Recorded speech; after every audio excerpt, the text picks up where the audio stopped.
الحمد للہ علی کل حال والصلاة والسلام علی صاحب حسنہ وجمال اما بعد اعوذ باللہ السمیع العلیم من الشیطان الرجیم بسم اللہ الرحمن الرحیم والذی جاء بالصدق وصدق بہ اولئک هم المتقون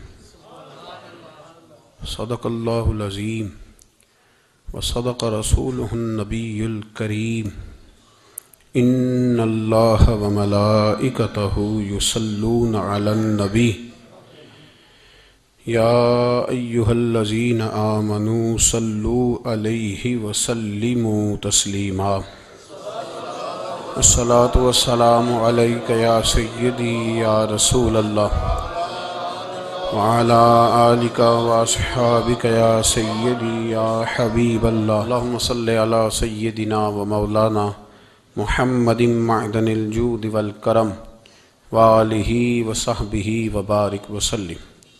تمام تعریفیں حمد و ثنا اللہ تعالی جل مجدہ الکریم کے لیے، ہر قسم کے درود و سلام نبی رحمت، نور مجسم، شفیع معظم، احمد مجتبیٰ جناب حضرت محمد مصطفیٰ صلی اللہ تعالی علیہ وسلم کی ذات والا صفات کے لیے حمد و صلات کے بعد امیر المومنین، خلیفۃ المسلمین، خلیفہ اول بلا فصل حضرت سیدنا ابو بکر صدیق رضی اللہ تعالیٰ عنہ کی سیرت پر، آپ کے فضائل اور کمالات پر چند باتیں۔ قرآن مجید فرقان حمید میں اللہ کریم نے فرمایا والذی جاء بالصدق وصدق بہ، فرمایا وہ جو سچ لے کر تشریف لائے اور وہ جنہوں نے اس سچ کی تصدیق کی، اولئک ھم المتقون، یہی اللہ سے ڈرنے والے ہیں۔ جو سچ لے کر تشریف لائے اور جنہوں نے سچ کی تصدیق کی۔ نبی کریم صلی اللہ علیہ وسلم کو اللہ تبارک و تعالی نے بے شمار لاتعداد معجزات عطا فرمائے۔ حضور کو اللہ تبارک و تعالی نے بے شمار کمالات سے نوازا۔ حضرت عبداللہ بن رواحہ رضی اللہ تعالی عنہ فرمایا کرتے تھے کہ حضور صلی اللہ علیہ وسلم کوئی معجزہ بھی نہ دکھاتے تو حضور علیہ السلام کا چہرہ ہی ایسا تھا کہ لوگوں نے دیکھتے جانا تھا اور کلمہ پڑھتے جانا تھا۔ نبی پاک صلی اللہ علیہ وسلم کو اللہ نے بڑے کمالات دیے۔ کچھ لوگ ایسے تھے جو سارے کمالات دیکھ کر بھی مطمئن نہیں ہوئے،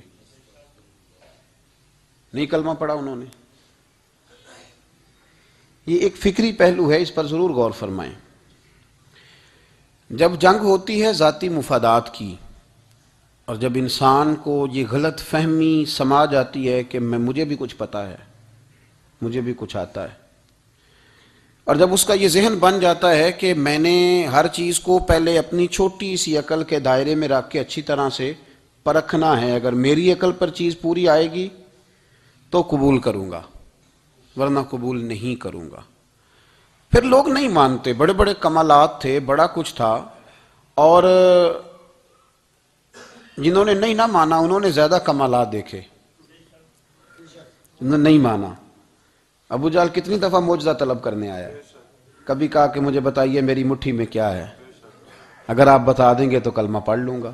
تو حضور علیہ السلام نے فرمایا اگر تیری مٹھی میں جو ہے وہی بتا دے کہ میں کون ہوں تو پھر پڑھ لو گے۔ کنکریوں نے کلمہ پڑھا، اس نے نہیں پڑھا۔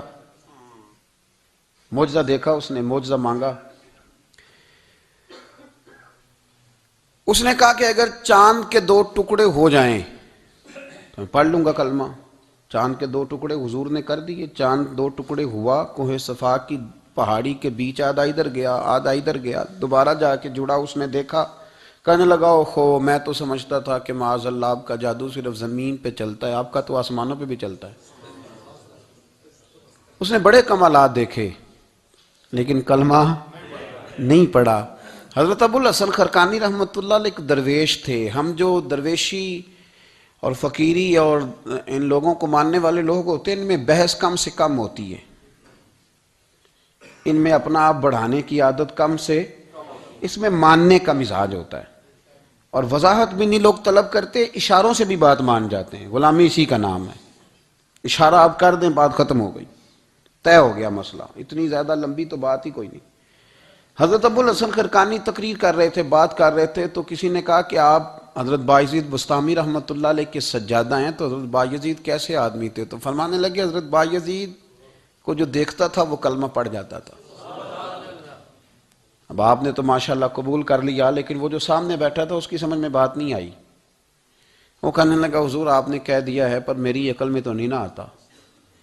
نہیں آتا جس کی عقل میں، تو پھر اس کی عقل میں نہیں آتا۔ میں اکثر کہتا ہوں کہ بہت سارے لوگ ہیں جن کا کوئی پیر نہیں، اور ان کا ہو بھی نہیں سکتا، ان کا کوئی پیر، اس لیے کہ مطلب اتنا سیاںا بندہ اس کا کوئی پیر ہو جائے۔ اور میں تو پیروں کو مشورہ دوں گا کہ مہربانی کرنا ان کے پیر بننا بھی نہ، یہ بڑا مشکل کر دیں گے آپ کے لیے جینا۔ تو بہتری اسی میں ہوتی ہے کہ انسان سمجھے چیزوں کو اور دائروں کے اندر باتوں کو تسلیم کرنے کی عادت بنائے۔ تو کہا کہ جو دیکھتا تھا حضرت بایزید کو کلمہ پڑھ جاتا تھا، تو حضرت ابو الحسن خرقانی سے وہ شخص کہنے لگا جی بابا جی آپ عجیب بات کر رہے ہیں کہ دیکھا اور کلمہ پڑھ گیا، بندہ دیکھنے سے کیسے کلمہ پڑھ سکتا ہے؟ ابو جہل نے بڑی جگہ حضور کو دیکھا تھا، اس نے تو کلمہ نہیں پڑھا، تو بایزید بستامی کو دیکھ کر لوگ مسلمان ہو گئے، یہ کیسی بات ہے؟ تو حضرت ابو الحسن خرقانی فرمانے لگے مجھے اللہ کی عزت کی قسم، ابو جہل نے ایک دفعہ بھی محمد رسول اللہ کو نہیں دیکھا صلی اللہ ہو، بڑی قسم اٹھا لی، ایک دفعہ بھی محمد رسول اللہ کو صلی اللہ ہو۔ تو وہ شخص کہنے لگا حضور وہ چچا تھے حضور کے، اور دیکھا انہوں نے ایک دفعہ نہیں 1000 دفعہ۔ فرمانے لگے میں سفید داڑھی سے بوڑھا آدمی مسند پہ بیٹھ کے قسم اٹھا رہا ہوں، تو میری بات ہی نہیں سمجھ رہا، نہیں دیکھا ابو جہل نے محمد رسول اللہ صلی اللہ علیہ وسلم کو نہیں دیکھا۔ تو کہا پھر کسے دیکھا؟ تو حضرت ابو الحسن خرقانی فرمانے لگے اس نے جب بھی دیکھا عبداللہ کے یتیم بیٹے محمد کو ہی دیکھا، یہ وہی عبداللہ کا یتیم بیٹا جو یہاں رہتا تھا، ایک دفعہ بھی اس نظر سے دیکھتا نا کہ یہ اللہ کے رسول ہے تو فوراً کلمہ پڑھ کے مسلمان ہو جاتا۔ جب بھی لوگ دیکھتے ہیں وہ اینک کی بڑی شاندار لگائی ہوئی ہے جس کے اندر سے کوئی آدمی بھلا نظر ہی نہیں آتا، تو ان کو پھر بھلائی نصیب نہیں ہوتی۔ ایک نظر سے بھی اگر انسان دیکھتا ہے کہ جس سے اسے بھلائی چاہیے تو پھر اللہ اسے توفیق ہدایت عطا کر دیتا ہے۔ حضرت ابو بکر صدیق کا کمال یہ ہے کہ میرے نبی کریم علیہ السلام نے نا ان کی شان ایک الگ انداز میں بیان فرمائی، الگ انداز میں۔ محبوب فرمانے لگے میں نے جس کے سامنے بھی دین پیش کیا اس نے دلیل مانگی۔ ایک بات آپ کو بتاؤں، یہ میری بات یاد رکھنا، اس کو کبھی نہ بھلانا، جو اپنوں سے دلیل مانگتا ہے نا وہ اپنا ہوتا ہی نہیں۔ اپنوں سے دلیل مانگ لی اس نے بغیر دلیل کے، بغیر حیل و حجت کے، یہ ایک بات ہے، میں اس کو سمجھاؤں گا نہیں، نہ کھولوں گا، بس کہہ کے گزر جاؤں گا، اس کو سمجھ لیں اگر آپ کی سمجھ میں آئے تو۔ جس نے اپنوں سے دلیل مانگی نا، جس نے وضاحت مانگی، جس نے ثبوت مانگا، وہ اپنا تھا ہی نہیں، تو کیا ضرورت پڑی تھی کہ وہ دلیل مانگتا، وضاحت پوچھتا۔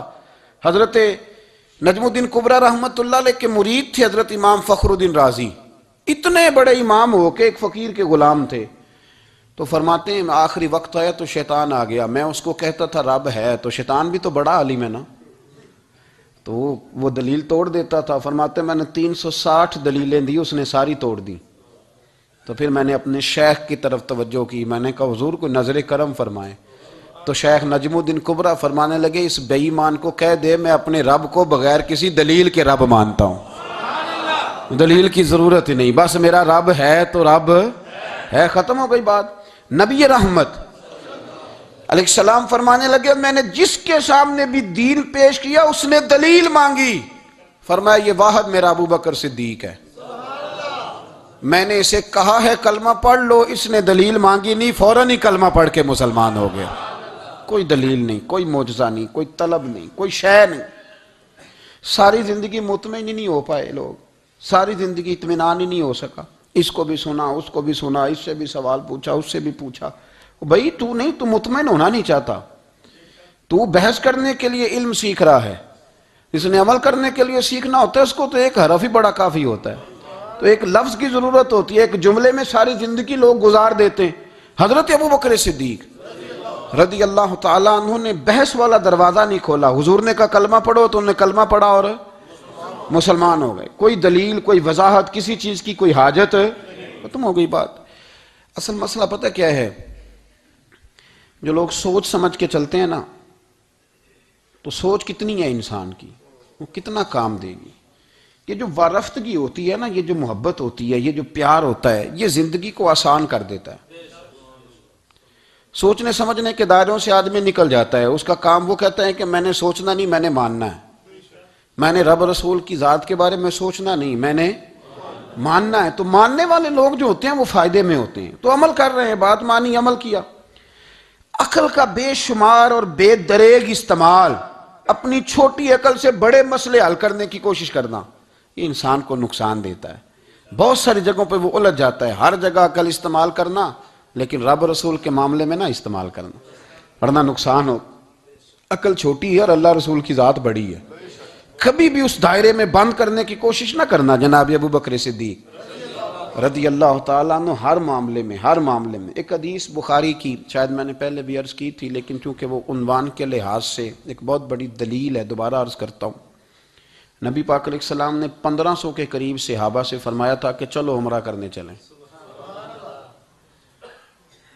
عمرہ کرنے جب ہم جاتے ہیں نا تو ہمارے گلے میں پھول بھی ڈالے جاتے ہیں، اور آپ کو پتہ ہے بتانا بھی پڑتا ہے لوگوں کو کہ میں عمرہ کرنے جا رہا ہوں، پھر روٹی بھی پکتی ہے، پھر سب رشتہ داروں کو پتہ بھی چل جاتا ہے، اور بندہ چلا جائے ایئرپورٹ تو احرام باندھا ہو نا تو پتہ چلے نا فلائٹ تو 24 گھنٹے لیٹ ہے، تو جن کو حکم ہے نا کہ تم نے سی بھی نہیں کرنی وہ بھی روڑے اٹھا لیتے ہیں، احرام باندھا ہوا ہے، حکم ہے کہ اب تم نے کوئی جھگڑا، کوئی لڑائی، کوئی فساد، تو ایئرپورٹ پہ لوگ روڑے اٹھا لیتے ہیں، کہتے ہیں ہم ایئرپورٹ بھی توڑیں گے اور فلائٹ کا جو عملہ ہے اس کا گریبان بھی پکڑیں گے، بڑا کچھ ہی دنیا کرتی ہے۔ اور اگر کسی کے پیر صاحب نے کہا ہو چلو عمرہ کریں، اللہ اکبر، اور پھر ایئرپورٹ پہ جا کے پتہ چلے کہ پیر صاحب کے ساتھ تو دھوکہ ہو گیا، بندہ غلط نکلا ہے، پیری مریدی قائم رہے گی؟ سوال ہی نہیں پیدا ہوتا۔ میرے ساتھ ایک سنگی نے ایک دفعہ بات کی، کہنے لگا جی پیر صاحب کامل نہیں، میں نے کہا کیا غلطی ان میں پائی جاتی ہے؟ کہتے میں انہوں نے پوچھ کے باہر دے پیسے جمع کرائے سن تو میرا کام نہیں بنیا۔ میں کہ تو پیر پڑھ لیا، تیرے تو کوئی نجومی پڑھنا چاہیے سی، وہ نجومی ہونا چاہیے تھا تیرے لیے، تاکہ وہ اچھی طرح غور کرتا ہے۔ جی آپ کو پتہ ہے نا اہل سنت میں کتابیں بھی نکلتی ہیں، کئی لوگ کہتے ہیں جی کوئی کتاب کٹ کے دسو، میں کیوں کسی لکھی نہیں تو کٹیے کی، تو وہ کون سی کتاب ہے جو آپ کہہ رہے ہیں نکالیں اور ذرا بتائیں کہ فلانا کام میرے لیے ٹھیک رہے گا کہ نہیں۔ ایک استخارہ ہے دین میں، اور استخارے کا بھی بابت معاملہ یہ ہے کہ آپ نے استخارہ کر لیا، اس کے بعد بھی آپ حتمی فیصلہ نہیں کریں گے۔ بزرگ کہتے ہیں کہ استخارہ کر کے بھی یہ کہو کہ جی میری سمجھ میں یہ آیا ہے، باقی حقیقتوں کا علم اللہ جانے، اللہ کا رسول جانے صلی اللہ علیہ وسلم، حقیقتوں وہی جانتے ہیں۔ تو الجھے نہیں زندگی میں۔ 1500 کے قریب صحابہ تھے، حضور نے فرمایا احرام باندھو بھائی، عمرہ کرنا ہے۔ حدیبیہ کے مقام پہ گئے تو قریش مکہ نے روک لیا، نہیں کرنے دیں گے۔ جب بات بہت آگے بڑھی تو پھر شرطیں لکھی گئیں، شرطیں بڑی سخت ہیں کہ جو مسلمان مکے سے مدینے آئے گا مدینے والے واپس کریں گے، اور اگر کوئی مسلمان مدینے سے مکے چلا گیا تو مکے والے واپس نہیں کریں گے، ہم ان کے لوگ دیں گے، وہ ہمارا بندہ دیں گے نہیں۔ یہ شرطیں تھی، صحابہ پریشان تھے۔ اب جب شرطیں طے ہو گئیں، شرطیں بھی سخت ہیں، نبی کریم علیہ السلام نے فرمایا بھی احرام کھول دو، فلائٹ کل نہیں جانی، پرسوں نہیں جانی، یعنی ہم اس سفر میں عمرہ کار ہی نہیں رہے، احرام کھول دو۔ تو امام زرقانی کہتے ہیں سب لوگ پریشان تھے، سب سے پہلے حضرت ابو بکر صدیق اٹھے، سب سے پہلے اٹھے، اٹھ کے احرام کھولا۔ ایک شخص نے کہا آپ کو بڑی جلدی ہے، تو آپ فرمانے لگے جلدی والی بات ہی کوئی نہیں، حضور کے کہنے پر باندھا تھا، نبی پاک کے کہنے پر کھول دیا ہے، ختم ہو گئی بات۔ حضور نے فرمایا باندھ لو تو ہم نے باندھ لیا، حضور نے کہا کھول دو تو ہم نے کھول دی، جلدی والی کیا بات ہوئی؟ صحیح بخاری کے لفظ ہیں، حضرت عمر کہتے ہیں کہ میری سمجھ میں بات نہیں آتی تھی، دب کے صلح کیوں کریں، ہم تو 313 تھے، تو ہم نے بدر میں ان کو بھگا دیا تھا، اب تو ہم 1500 ہیں، تو ہم ان سے قتال کریں گے، لڑائی کریں گے، جنگ ہوگی۔ حضرت عمر فاروق رضی اللہ تعالیٰ عنہ فرماتے ہیں حضور نے شرطیں طے کر لیں، بات لکھی گئی، میں نبی پاک کے حجرے میں داخل ہوا، خیمہ لگا ہوا تھا، میں نے جاتے ہی اپنے جذبہ جہاد کا اظہار کیا اور بڑے جلال میں، یا رسول اللہ آپ سچے رسول ہیں؟ بالکل سچا ہوں، قرآن سچا ہے، بالکل سچا ہے، اسلام سچا ہے، بالکل سچا ہے، حضور ہم دب کے صلح کیوں کریں؟ تو نبی کریم علیہ السلام نے فرمایا عمر تجھے تیری ماں روئے، میں اللہ کا رسول ہوں، میں وہی کہتا ہوں جو میرا رب مجھے حکم ارشاد فرماتا ہے۔ کہتے میں نے فوراً عرض کی یا رسول اللہ صلی اللہ علیہ وسلم آپ نے فرمایا نہیں تھا کہ عمرہ کریں گے؟ تو حضور نے فرمایا کہا تو عمرہ کریں گے، یہ تو نہیں کہا تھا کہ اسی سال ہی کریں گے، کریں گے تو کریں گے۔ جناب عمر کہتے ہیں میں واپس تو آ گیا، پر وہ میرے اندر جو جذبہ جہاد تھا ابھی ٹھنڈا نہیں ہوا۔ چند قدموں کے فاصلے پہ ابو بکر صدیق کا خیمہ تھا، کہتے میں ان کے خیمے میں جھک گیا، وہی سوال میں نے دہرائے، وہی میں نے کہا عمر ابو بکر یہ سچے رسول ہیں؟ کہا بالکل سچے ہیں، قرآن سچا ہے، سچا ہے، اسلام سچا ہے، سچا ہے، تو پھر ہم دب کے صلح کیوں کریں؟ جناب عمر فرماتے ہیں میں قربان جاؤں ابو بکر کے لفظوں میں بھی فرق کوئی نہیں آیا، حروف بھی اتنے ہی جتنے نبی کریم نے ادا کیے تھے۔ حضرت ابو بکر فرمانے لگے عمر تجھے تیری ماں روئے، وہ اللہ کے رسول ہیں، مرضی سے بات نہیں کرتے، وہی کہتے ہیں جو رب انہیں حکم ارشاد فرماتا ہے، بئی نہیں وہی لفظ۔ فرماتے میں نے فوراً کہا، میں نے کہا ابو بکر حضور نے فرمایا نہیں تھا کہ عمرہ کریں گے؟ تو کہتے ہیں وہی لفظ، وہی حرف، وہی انداز، وہی طریقہ، وہی سلیقہ، وہی انداز تکلم، بالکل حضور کی اتباع میں اسی انداز میں فرمانے لگے عمر حضور نے فرمایا تھا عمرہ کریں گے، یہ تو نہیں فرمایا تھا کہ اسی سال ہی کریں گے، کریں گے تو انشاءاللہ کریں گے۔ فرماتے ہیں میں واپس آ کے بیٹھا تو حضرت عمر کہتے ہیں جب میرا غصہ اترا نا تو پھر میرے اندر سے آواز آئی کہ عمر ذرا غور تو کر، تو ابو بکر کے ایمان تک کبھی نہیں پہنچ سکتا، اس تک تیری رسائی نہیں ہو سکتی۔ میرے بھائی اتنی بحثیں ہیں ہمارے زمانے میں، اتنا الجھاؤ ہے، اتنا الجھاؤ ہے، یعنی ہر بندہ رائے کا اظہار کرنا ضروری سمجھتا ہے، ہر بندہ کہتا ہے جی میرے خیال میں، ہر بندہ کہتا ہے جی میرا ذہن یہ ہے، بلکہ کچھ تو کہتے ہیں میں اندر کی خبر نہ دوں آپ کو، یعنی اب پتہ نہیں اس کے پاس اندر کی خبریں کیسے آئی ہیں، وہ سمجھ میں نہیں آتی بات۔ کچھ لوگ کہتے ہیں 35-40 سال ہو گئے جی علماء کو سن رہا ہوں، تو میں کہتا ہوں کہ میرا تو خیال ہے کہ 35 دن بھی بندہ کسی کو سن لے تو سیاںا ہو جاتا ہے، تو 35 سال سے اگر آپ کی سمجھ میں نہیں آئے تو پھر زمین ہی بنجر ہے، پھر مہربانی کریں یہ ٹائلیں اکھیڑ کے نا تو نیچے سے کچی زمین نکالیں تاکہ کوئی بات سمجھ میں آئے۔ اگر 40 سال ہو گئے، 40 سال، میں ایک اجتماع میں حاضر تھا، ابھی بھی میں عرض کر رہا تھا، تو وہ صاحب مجھے کہنے لگے کہ حضرت صاحب میں نے نا فلاں عالم کو بھی بلایا، فلاں کو بھی بلایا، فلاں کو بھی بلایا، فلاں کو بھی بلایا، اب آپ کو بلایا ہے، تو اس طرح کر کے میرے ساتھ رویے ہیں، بڑا الحمدللہ پیار ہے۔ تو میں نے ان سے پوچھا آپ نماز پڑھتے ہیں؟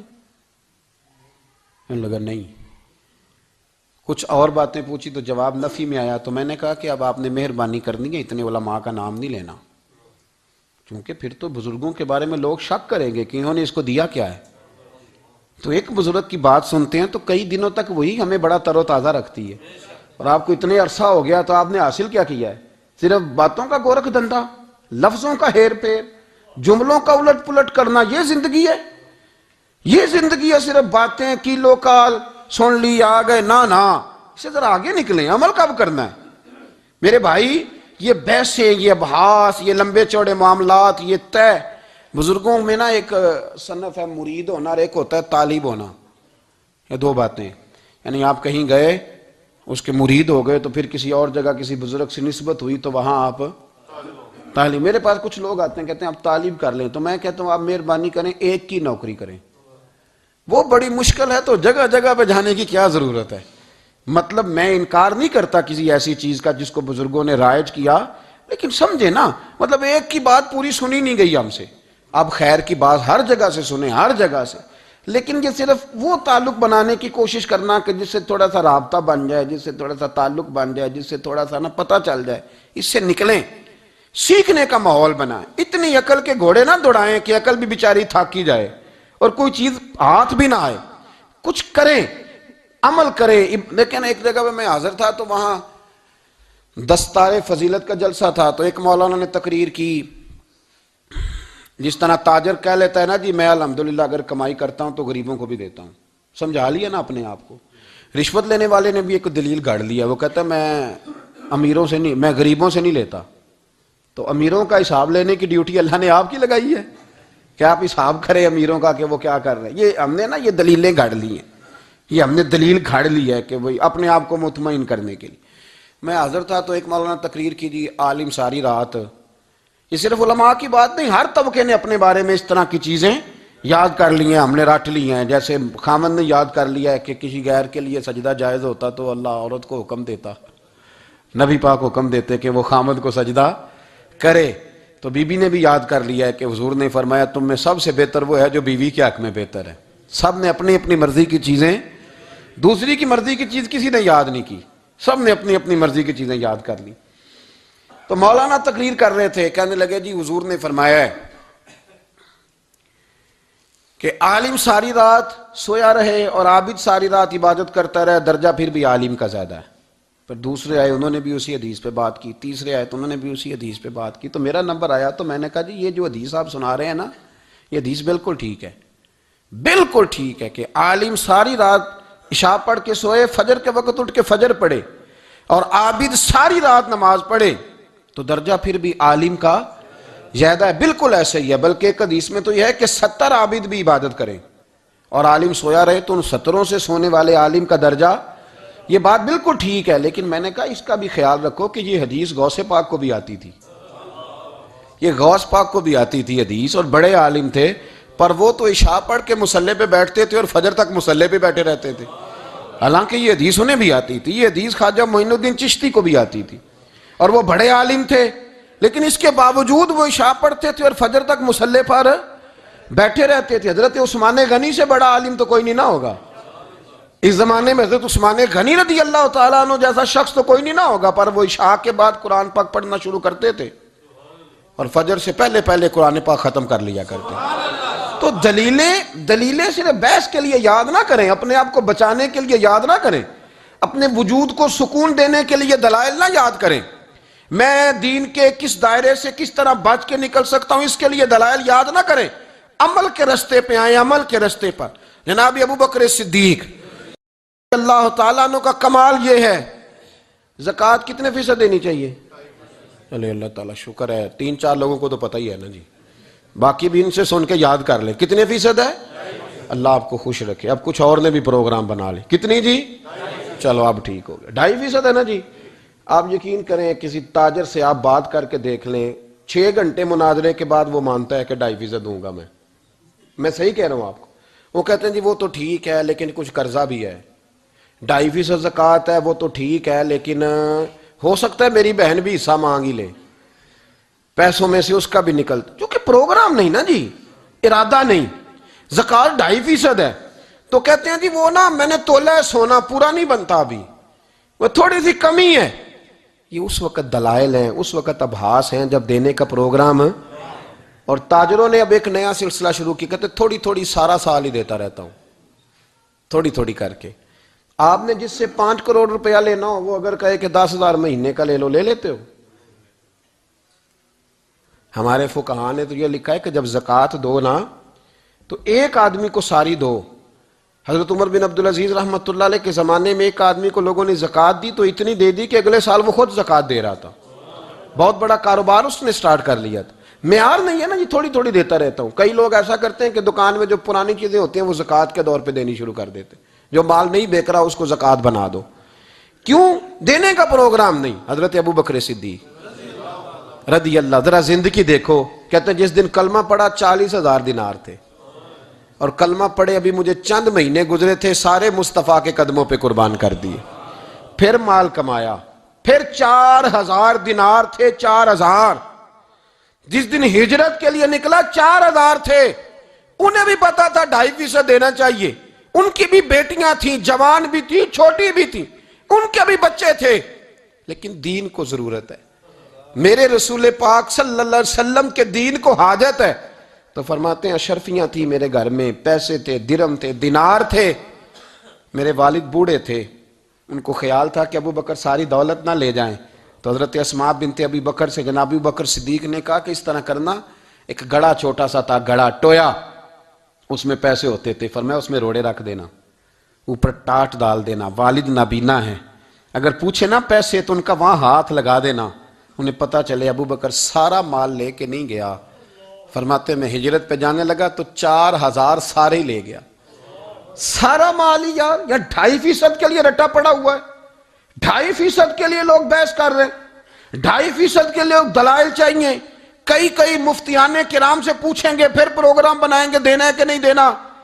اور جس دن تبوک کے لیے میرے مصطفیٰ کریم نے اعلان کیا، جناب صدیق اکبر فرماتے ہیں شے کوئی نہیں تھی، غربت کے دن تھے، کمزوریاں تھیں، مال اس دن کاروباری حالات کم تھے، یہاں لوگوں کا کاروبار جب ڈاؤن ہوتا ہے تو سب سے پہلے مسجد کا 200 بند کرتے ہیں، سب سے پہلے مدرسے کا بند کرتے ہیں، سب سے پہلے خواہش کرتے ہیں کہ وہ جو غریب کو جاتا ہے نا اس کو بند کرو، یہ زیادہ نقصان دے رہا ہے۔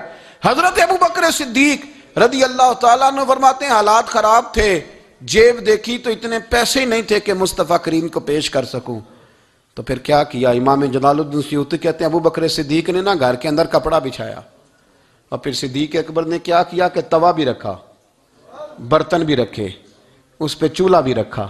ابو بکر صدیق نے اس کے اوپر گھر والوں سے کہا کہ ایک ایک جوڑا پہن لو، ادھر دیکھو میری طرف، ایک ایک جوڑا پہن لو، اور باقی نا سارے جوڑے بھی یہاں رکھو۔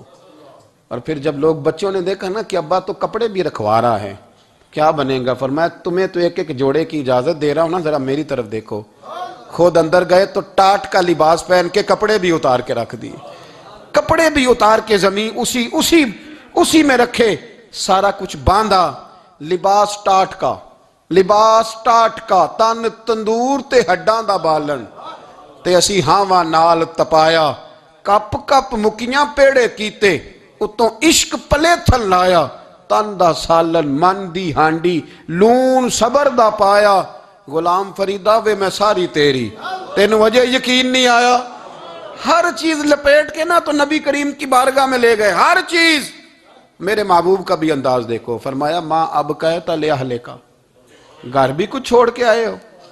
دیکھیں ادھر دیکھیں، جب کوئی لاتا تھا تو حضور فرماتے تھے کیا لے کے آئے ہو؟ یہ کیا ہے؟ یہ پوچھا جاتا ہے کہ یہ پوچھا جاتا ہے گھر کیا ہے؟ بھئی آپ کو کسی نے کوئی تحفہ دیا تو شاپر کھول کے تحفہ دیکھیں گے یا پوچھیں گے گھر کیا ہے؟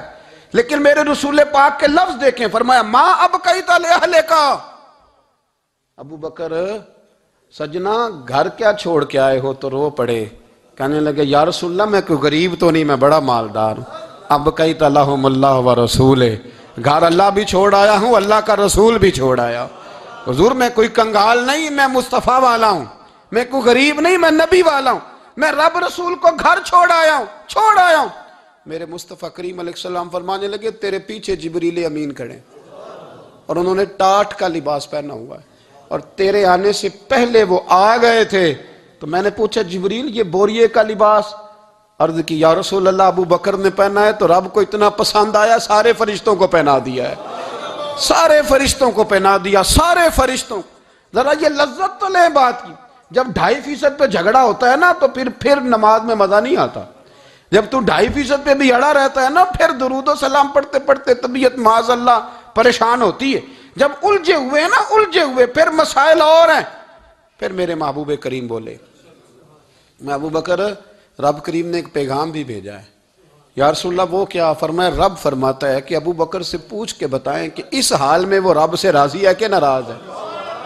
یہاں اقبال بولے، کہنے لگے خودی کو کر بلند اتنا، خودی کو کر، یہ وہ درجہ ہے، یہ وہ مقام ہے، خودی کو کر بلند اتنا کہ ہر تقدیر سے پہلے پھر خدا بندے سے خود پوچھے بتا تیری رضا کیا ہے۔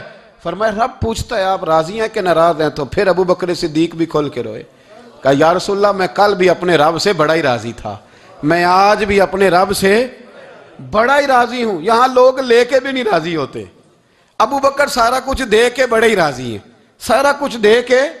شریعت کا قاعدہ ہے کہ سارا مال آپ اللہ کے رستے میں نہیں دے سکتے، قانون شریعت ہے۔ حضرت ابی بن کعب نے کہا تھا یا رسول اللہ سارا دینا ہے، فرمایا نام بھائی چوتھا حصہ دے، 3 حصے بچوں کو دے۔ حضرت ابو لبابہ نے کہا تھا میں اس پر دلائل دے سکتا ہوں، احادیث موجود ہیں، حضور سارا مال دینا ہے، فرمایا نام بھائی چوتھا حصہ دے، 3 حصے بچوں کو دے۔ حضرت سعد بن ابی وقاص نے کہا تھا یا رسول اللہ صلی اللہ علیہ وسلم میری ایک ہی بیٹی ہے، سارا اللہ کے رستے میں دیتا ہوں، فرمایا نہ 3 حصے بیٹی کو، چوتھا حصہ دے، تیرے بچے لوگوں کے ہاتھ دیکھے میں گوارا نہیں کرتا۔ ان سے کہا کہ چوتھا حصہ دو تب قبول کروں گا۔ ابو بکر صدیق سے فرمایا تو سارے لے آ، تیرا سارا ہی قبول ہے، تو سارے لے آ تیرا۔ اور ایک لفظ حدیث میں ایسا ہے، آپ یقین کریں، غلام ہوں کسی فقیر کا، تو جب میں اس کو پڑھتا ہوں نا تو آپے سے بات باہر نکل جاتی ہے۔ حضور کا ایک فرمان ہے، جب اس پر توجہ آتی ہے نا تو مطلب یہ کہ لفظ جو ہے نا وہ ٹوٹ جاتے ہیں، بکھر جاتے ہیں، اور دل کہتا ہے کہ نہیں یہ جو ہے نا یہ معراج ہے، یہ اصل ہے، یہ حقیقت ہے۔ وہ ترمذی کے لفظ ہے، پر آپ یقین کریں کہ لگتا یہ ہے کہ دنیا محبت ساری سمٹ گئی اس میں۔ نبی کریم علیہ السلام فرمانے لگے مجھے کسی کے مال نے اتنا نفع ہی نہیں دیا جتنا ابو بکر صدیق کے مال نے دیا۔ اور پھر اگلے لفظ ایسے ہیں کہ روح وجد کرتی ہے۔ میرے کریم محبوب فرمانے لگے جس کا بھی مال آیا میں نے بیگانہ سمجھ کے خرچ کیا ہے، اور جب ابو بکر کا آیا ہے تو میں نے اپنا سمجھ کے خرچ کیا ہے، میں نے اپنا سمجھ کے، مجھے پتا ہے یہ شکوہ نہیں کرے گا، یہ شکایت، یعنی اس کو سارا بھی تروڑ مروڑ لوں گا تو اس کے لفظوں پر کبھی حرف۔ اور یار کچھ لوگ ہوتے ہیں جو 10 دیتے ہیں تو 20 جگہ بتاتے ہیں، جو کھانا کھلاتے ہیں تو ذکر کرتے ہیں، فرمایا اس کا مال میرا مال ہے، میرا، اس کو سارا توڑ کے کھا بھی جائیں گے تو یہ شکوہ نہیں کرے گا، یہ سارا میرا اپنا ہے۔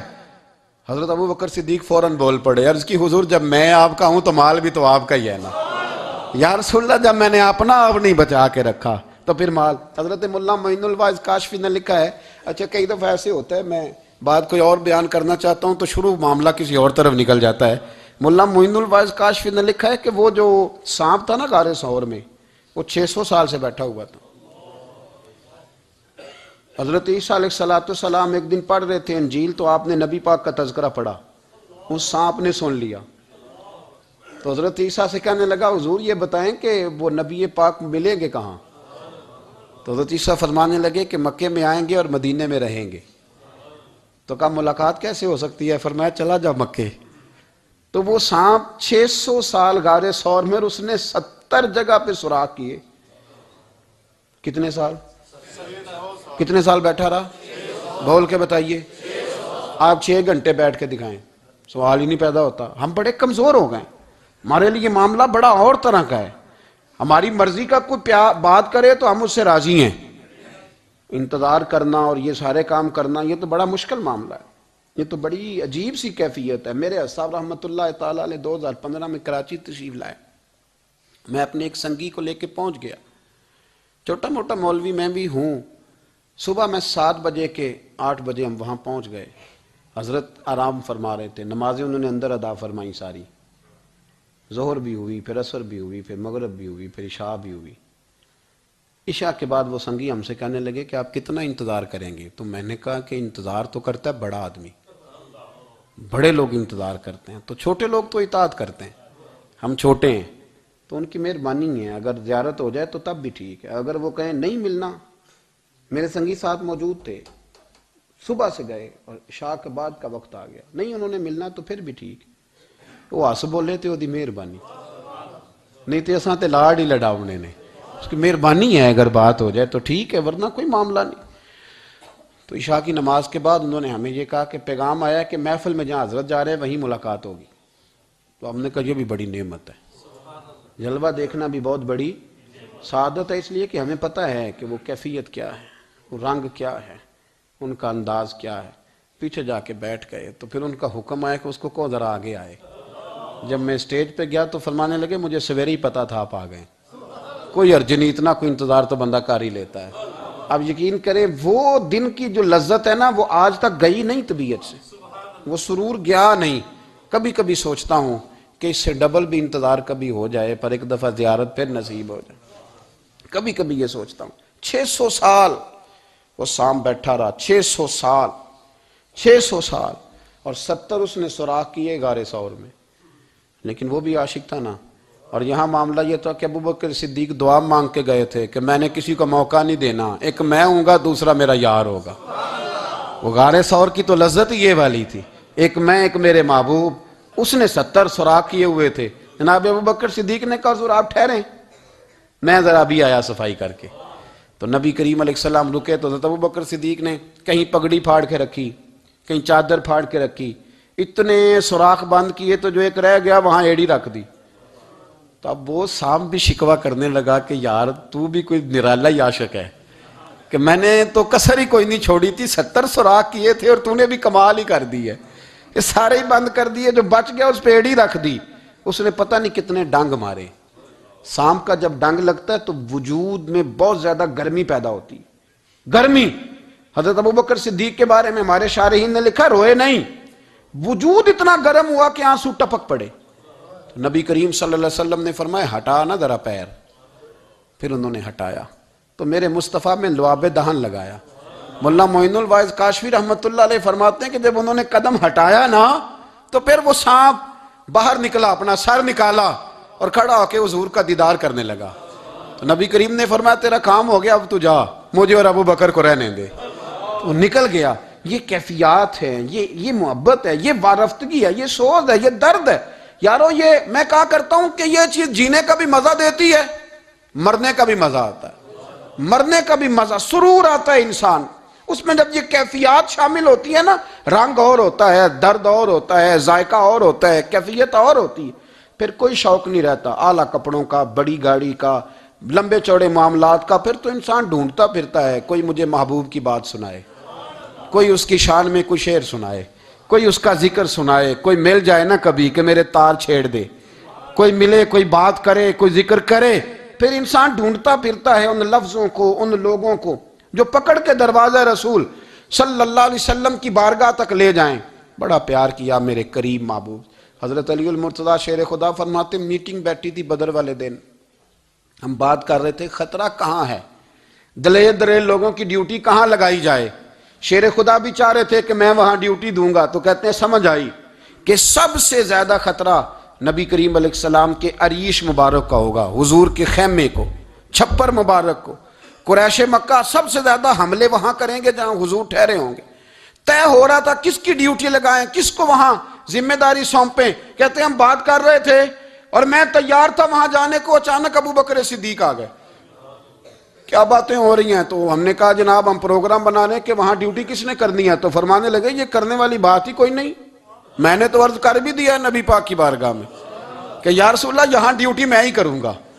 تو حضرت ابو دردہ رضی اللہ تعالیٰ عنہ عرض کرنے لگے حضرت ابو بکر صدیق سے کہ حضور آپ کے ساتھ کون ڈیوٹی کرے گا؟ فرمانے لگے کسی کی بھی ضرورت نہیں، کوئی ماں نے لال جنا ہی نہیں، کوئی جنا ہی نہیں ماں نے لال جو ابو بکر کے ہوتے ہوئے نبی پاک تک پہنچ جائے، کسی کی جرت ہی نہیں، میں اکیلا کافی ہوں مصطفیٰ کریم کے خیمے کا پہرا دینے کے لیے۔ یہ اعزاز، یہ شان، یہ لطافت، اور میرے نبی کریم علیہ السلام نے بھی پر حضرت ابو بکر کو چاہا تو کمال ہی کر دیا، چاہا تو کمال ہی کر دی، کمال ہو گئی۔ حضرت ابو دردہ کہتے ایک دن حضور علیہ السلام نے مجھے فرمایا ابو دردہ یہ تو نے آج کیا کیا ہے؟ حضور کیا ہوا؟ فرمایا آج تو گلی میں چل رہا تھا اور ابو بکر صدیق کے آگے آگے چل رہا تھا، گلی میں ابو بکر کے آگے آگے چل رہا تھا۔ یا رسول اللہ صلی اللہ علیہ وسلم کیا ہوا؟ فرمایا نہ کسی پہ سورج طلوع ہوا نہ غروب ہوا جو میرے ابو بکر سے افضل ہو، خبردار اس کے آگے نہیں چلنا، ابو بکر صدیق کو کمر نہ ہونا چاہیے۔ شاہ ولی اللہ صاحب نے ایک بات لکھی ہے، بڑی نرالی ہے، وہ بھی بڑی نرالی۔ مثل تعویذ ہوتے ہیں نا کچھ لوگ، جب بھی ملتے ہیں شفا ہوتی ہے۔ بڑی شاندار عجیب بات لکھی ہے۔ حضور صلی اللہ علیہ وسلم نے ایک دن فرمایا کہ وقفے سے ملا کرو محبت بڑھتی ہے، یہ حضور کا فرمان ہے، وقفے سے ملا کرو محبت بڑھتی ہے۔ قدر کھو دیتا ہے نا ہر روز کا آنا جانا، اور بڑی دلچسپ ہوتی ہیں بے ترتیب ملاقاتیں۔ تو کہا کہ وقفے سے ملا کرو۔ حضرت ابو ہریرہ بھی تھے، دیگر لوگ بھی تھے، حضور نے فرما دیا۔ حضرت ابو بکر صدیق بھی سن رہے تھے۔ زور کی نماز پڑھی گھر چلے گئے، عصر پڑھی تو گھر چلے گئے، مغرب پڑھی تو گھر چلے گئے۔ حضرت انس بن مالک رضی اللہ تعالیٰ عنہ کہتے ہیں 3 دفعہ حضور نے پوچھا ابو بکر نہیں آئے؟ ابو بکر نہیں آئے؟ ابو بکر نے کہتے 3 دفعہ پوچھا تو میں پھر پہنچ گیا، میں نے کہا ابو بکر 3 دفعہ حضور نے پوچھ لیا کہ ابو بکر نہیں آئے، ابو بکر نہیں آئے۔ تو جناب صدیق اکبر دوڑے حضور حکم، فرمایا کہاں تھے صبح سے؟ عرض کی یا رسول اللہ آپ نے تو فرمایا تھا وقفے سے ملا کرو محبت بڑھتی ہے۔ تو محبوب فرمانے لگے تمہیں تھوڑی کہا تھا، تمہیں تھوڑی کہا تھا، تو نہ جایا کر یار، تو رہا کر، تو رہتا ہے تو دل جمع رہتا ہے، تو یہاں موجود ہوتا ہے تو دل۔ اب یقین کریں کچھ لوگ ایسے ہوتے ہیں جن کے بارے میں دل کرتا ہے انہیں بندہ خرید کے پاس رکھ لے، ان کو خرید لے، یہ یہیں رہیں، یہ جائیں نہ، اس لیے کہ ان کا لب و لہجہ اور ہوتا ہے، ان کا طرز حیات اور ہوتا ہے، طرز غلامی اور ہوتا ہے، طرز فرما برداری اور ہوتا ہے، انداز اور ہوتا ہے۔ فرمایا تو نہ جایا کر، یہی رہا کر۔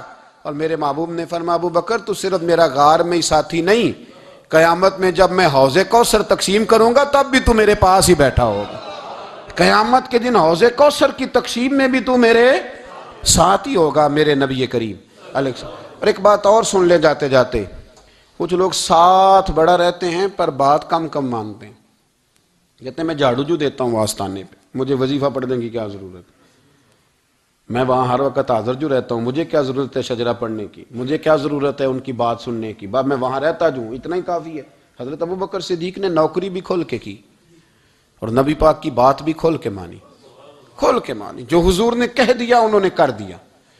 یہاں تو لوگ سوچتے ہیں نہ سمجھتے ہیں، غور کرتے ہیں، کہتے ہیں میں وہیں ہوتا ہوں، میرے پر نسبت ہے وہی کافی ہے۔ مجمع لگا ہے صحابہ کا، نبی پاک علیہ السلام نے فرمایا ابھی آج روزہ کس نے رکھا ہے؟ سب چپ کر گئے۔ حضور نے دوبارہ پوچھا تو جناب صدیق اکبر بولے، عرض کی حضور آپ حکم نہ دیتے تو میں نہ بتاتا، یہ اللہ نے آج مجھے توفیق عطا فرمائی۔ تو حضور علیہ السلام نے فرمایا آج جنازے میں کس نے شرکت کی؟ لوگ خاموش ہو گئے۔ تو حضور علیہ السلام نے دوبارہ پوچھا، عرض کی حضور آپ حکم نہ دیتے تو نہ بتاتا، یہ اللہ نے توفیق مجھے عطا فرمائی۔ فرمایا آج کس نے مسکین کو کھانا کھلایا ہے؟ عرض کی یا رسول اللہ صلی اللہ علیہ وسلم حکم نہ دیتے تو نہ بتاتا، یہ اللہ نے مجھے توفیق عطا فرمائی۔ فرمایا کس نے آج لوگوں کو دین کی دعوت دی، اسلام کی طرف بلایا، پیغام دیا، کون ہے؟ عرض کی حضور اگر آپ حکم نہ دیتے تو میں نہ بتاتا، یہ بھی خدمت اللہ نے مجھے عطا فرمائی ہے۔ تو نبی کریم علیہ السلام نے فرمایا ابو بکر سن، قیامت کے دن ایک دروازہ جنت میں ایسا ہوگا جہاں سے صرف روزے دار گزریں گے، ایک ایسا ہوگا جس سے صرف نمازی گزریں گے، ایک ایسا ہوگا جس سے صرف حاجی گزریں گے، ایک سے سخاوت کرنے والے گزریں گے۔ لیکن جب تو آئے گا نا تو جنت کے ہر دروازے سے آواز آئے گی کہ ادھر سے داخل ہو جا، ادھر سے، ہر دروازے سے آواز آئے گی، اس لیے کہ مجموعی طور پر عمل کیا زندگی میں، مجموعی طور پر، اور اپنے لب و لہجہ۔ اتنی نوکری کی حضرت صدیق اکبر نے، اتنی نوکری کی، کسی جگہ بھی کوئی دعویٰ نہیں۔ حضور نے بڑا فرمایا ہے کہ ابو بکر نے بڑی نیکیاں کی اسلام کے ساتھ، جناب صدیق اکبر کا کوئی دعویٰ نظر ہے؟ یہ وہ مزیدار شخص ہے جس نے کبھی حضور سے دعا کے لیے بھی نہیں کہا، دعا کی تکلیف بھی کبھی نہیں دی، گویا ہاتھ اٹھانے پڑیں گے، لفظ ادا کرنے پڑیں گے، یہ تکلیف بھی نہیں دی۔ علامہ یوسف نبہانی علیہ رحمہ نے لکھا ہے کہ ایک دن حضرت صدیق اکبر نے سیدہ عائشہ صدیقہ سے کہا جس دن حضور کا موڈ مبارک، طبیعت مبارک بڑی اچھی دیکھو نا تو میری بخشش کی دعا کرا دینا۔ سیدہ عائشہ صدیقہ سے کہا، کوئی لفظ نہیں ادا کی، لوگوں کو لاتے، حضرت عثمان غنی نے ان کی تبلیغ پہ کلمہ پڑھا، حضرت طلحہ نے، حضرت زبیر نے، ان لوگوں کو لاتے اور لا کے نا انہیں آگے بٹھاتے، خود پیچھے بیٹھ جاتے، پیچھے۔ میرے بھائی دعا کے لیے بھی کبھی نہیں کہا، یہ وہ وفا ہے جس وفا کا دنیا میں کہیں بھی کوئی جواب موجود ہے۔ اپنے آپ کو مرتب کریں۔ ہم لوگ بڑی بے ترتیب زندگی گزارتے ہیں، بڑی بے ترتیب زندگی گزارتے ہیں، وہ ڈنگ ٹپاؤ پالیسی ہے کہ آج تھوڑا بہت کر لیں، اپنے آپ کو راضی کر لیں، جس طرح بچے کہتے ہیں کہ چلو آج کسی طریقے چھٹی کر لینا، آج کا دن تو گزرے، کل سکول کا ٹائم آئے گا تو دیکھی جائے گی۔ اس طرح نہ کریں، مرتب کریں اپنے آپ کو، اپنے آپ میں ترتیب دیں۔ ساری زندگی سامنے والے کی اخلاقیات ٹھیک کرتے اگر گزر جائے تو اپنا معاملہ رہ جاتا ہے۔ اچھی سوچ، اچھا رویہ، وفاداری والی زندگی۔ میں نے ایک جملہ کہا ہے، اگر آپ کی سمجھ میں آیا ہو، کہ اگر یہ عشق، یہ وارفتگی، یہ پیار، یہ وفا پیدا ہو تو جینے کا بھی مزہ آتا ہے اور مرنے کا بھی مزہ آتا ہے، پھر جینا مرنا بڑا لذت اور ذائقے والا ہو جاتا ہے۔ دعا ہے اللہ ہمیں ان کے فیض سے فیض یاب فرمائے۔ آخر دعوانا الحمدللہ۔